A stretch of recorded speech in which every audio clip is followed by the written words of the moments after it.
Hello everyone and welcome. My name is Miss Liz. Welcome to our very first Beat the Heat No Bake Tween cooking class. What's really special about this program is that none of the recipes we will be focusing on require any heat. So to create our recipe today, we won't be needing an oven or a stove. The recipe we will be making today is a really yummy, cheesy taco dip. I thought this would be a really fun recipe to share with you all because it's perfect for summertime. It's a really simple recipe to bring to summer barbecues and summer parties to share with family and friends. So to get started, I'm going to quickly go over the materials we will be using today. You first will be needing an aluminum pan, or really any kind of pan you might have at home. You will be using this pan to spread your taco dip in and store it. You will obviously be needing some tortilla chips to eat your taco dip with.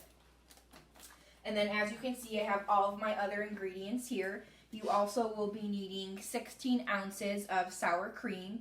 As you can see, I have the larger container here, so I have all of my sour cream already measured out in this measuring cup here.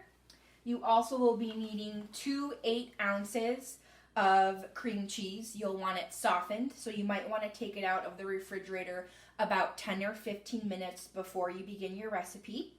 And then as you can see in the back here, I have my veggies already cut up. You'll be needing some cut up tomatoes and some shredded lettuce. And then you'll also be needing a knife to cut those veggies with, so you might have to ask an adult at home for help with that. You also might want to have a cutting board handy to cut those veggies up. You also will be needing a cheese blend to sprinkle on top of the dip. As you can see, I have a Mexican blend, but you can really use any kind of cheese blend you might like. I already have measured out about 2 cups of cheese here. You can really use as much or as little cheese as you'd like. It kind of just depends on how cheesy you like your taco dip. You also will be needing 1 packet of taco seasoning mix. I have the original blend here, but you can really use the mild or the spicy or any other variation you might like, just depending on how spicy you like your dip. If you don't have any taco seasoning mix at home, you can actually create your own. Most taco seasoning mixes are created by combining onion powder, garlic powder, chili powder, oregano, and paprika.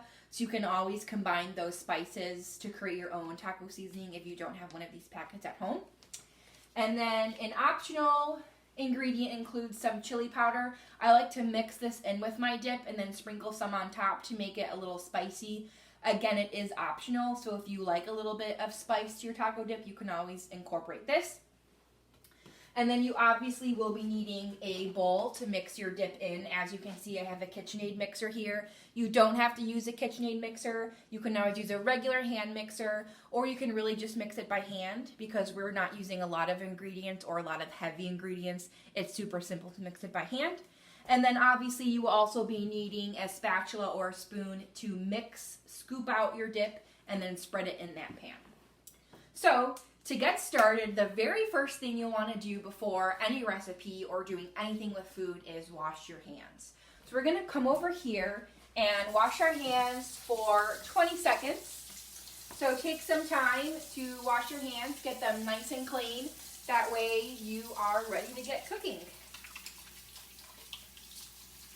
Make sure you got them nice and clean and dry. That way you're ready to get busy in the kitchen. All right, so make sure you have your hands dry and then we can get started. All right, once you're ready to go, we're gonna come back over here.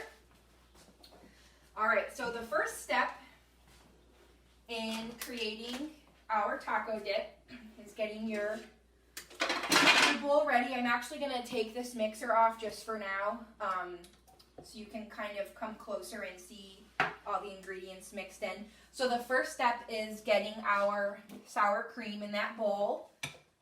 So as you can see, I have my sour cream already measured out. I'm gonna go ahead, pour it in our bowl here. If you're using the 16-ounce container, you can obviously just scoop it directly from the container into your bowl. You don't have to pre-measure it. I just did that because of the size I had. Next step is taking our sour creams and also putting those in the bowl there. All right, so as you can see in our bowl here, the only thing we have is our sour cream and our cream cheese. You'll want to just go ahead and combine those ingredients, mix them, and kind of get the chunks out. If you're using a mixer, you'll want to use the whisk attachment. That will really get us the best texture we're hoping for. So I'm going to go ahead, get that on there. And if you're using a KitchenAid mixer, make sure you have it on lock. I'm going to put it on like a medium speed. And as you can see, we have our cream cheese and our sour cream mixing. If you're mixing by hand, you might just have to mix for a few minutes with a spatula or a spoon until you get a creamy texture. So we're just going to let that mix for a few more seconds. All right. I'm going to turn it off.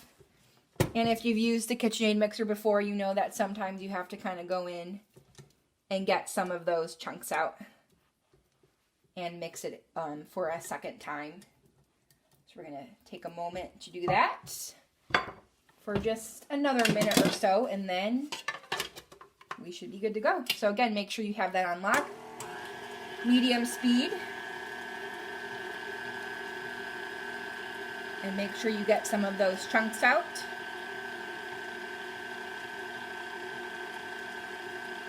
All right. So whenever I'm using a KitchenAid mixer or a hand mixer, I always like to just kind of do a few stirs by hand just to make sure I'm getting it as smooth as I need it to be. So I'm going to take this off because we won't be needing the whisk anymore. All right, and then as you can see, it has a pretty good consistency. There's still a few chunks, so I'm just going to go in and stir it quickly myself. And obviously, if you have a little bit of chunk, that's okay. You know, if you like your dip to have more of a thick texture rather than a smooth one, that's totally okay. It's really just up to you and how you like your dip. I don't really like a lot of chunks, so I'm going to try and stir some of these out. All right. So as you can see, we have our sour cream and our cream cheese combined. The next step is taking our taco seasoning mix and just pouring that inside. You won't need to use like the actual mixer anymore. All of the steps after this you can just mix by hand. So go ahead and you'll want to pour the entire packet in that mixture. And then if you're using your chili powder, you can go ahead and sprinkle some in. I don't really like to use a lot. I just do a few sprinkles so it's not too hot. Then I'm going to take my spatula and just combine that seasoning and that chili powder with the cheese mixture. And as you can see, kind of mixing it by hand is a little bit easier now. So you can kind of get the sides scraped off in the bottom. If you were to use an electric mixer for this, it might not get all the little spices combined in there. So take a moment to do that, and you'll see it kind of becomes like a peachy pink orange color. And once you have it all combined, make sure you get the bottom. And again, if you have a little bit of chunk, that's totally okay. All right, so now that we have everything combined in here, our next step is scooping all this out and putting it in our pan because we're almost done. See how simple that was? So we're going to come over here and scoop all of our dip out into our pan here.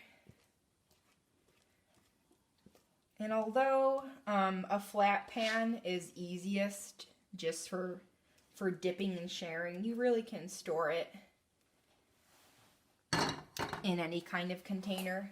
So if you don't have a flat pan like this at home, you can really use any kind of Tupperware, whatever is easiest for you all. So we're going to get that spread out. If you're using a flat pan, make sure you get the dip spread out evenly. That way when you're dipping with your chips, it's kind of easier, you know, to get that perfect dip to chip ratio. All right, so we're gonna get that spread out. As you can see, there's still a little bit of chunk in here, and that's totally fine. All right, so now that we have our cream cheese and sour cream mixed together, the next step is taking our shredded cheese and just sprinkling it on top. Again, I have about 2 cups here. You can really use as much cheese or as little cheese as you'd like. It just depends on your own preferences. And again, make sure you get that cheese spread out. All right, and next step is adding our veggies. So I already have my tomatoes cut here. I thought it would just be easiest that way to show you how to add them to that video. But I'm going to quickly show you how to cut the tomato in a way that works best for the dip. So what I like to do is I like to just slice my tomato in a few thin lines here. Get those slices cut. I can just show you quickly with one piece here. And then I just like to cut a few lines down the tomato, cut across, and then you'll have like these smaller little pieces of tomato. Obviously you can dice them. The way I'm doing it probably isn't perfect. You can dice them and make them into smaller pieces. But because everyone in my family really likes tomatoes, we like to use big chunks. So we're going to come over here and sprinkle our tomatoes on top. And again, it's really up to you on how many tomatoes you'd like to use. The pieces of tomato I have here, I only really used one small tomato for. If you're not a tomato person, you can obviously use less. I actually have seen other recipes that use cherry tomatoes on their taco dip. So instead of having these chunks of tomatoes, they might just have like halves of cherry tomatoes, and I thought that could also work really nicely. All right, so we got most of our tomatoes on there. Next is our lettuce. So I just had a head of lettuce at home. I just ripped off some pieces and cut them into larger shreds here. You can also use bagged shredded lettuce, really whatever you have at home. And you can kind of cut the pieces of lettuce into smaller or finer pieces. Whatever works best for you, as much or as little, whatever you prefer. I don't really think I'm going to use all of this lettuce today, but as you can see, just make sure you kind of spread it around evenly and get a good mixture of tomato and lettuce. So I guess we are going to use all that lettuce today. All right. So that really is about it for our cheesy taco dip. I am going to add just a little more chili powder on top because, like I said, I do like my dip spicy, but this is optional. If you don't like a little extra spice in your dip, you don't have to add that. And that is about it. So once you have your taco dip ready and your tortilla chips ready to go, you are ready to enjoy your very tasty, very cheesy taco dip. Thank you all so much for watching. I hope you have a wonderful time with this recipe. Please feel free to take some pictures of your taco dip recipes and share them with us on this thread on our Facebook page. And I hope to see you all soon. Bye-bye.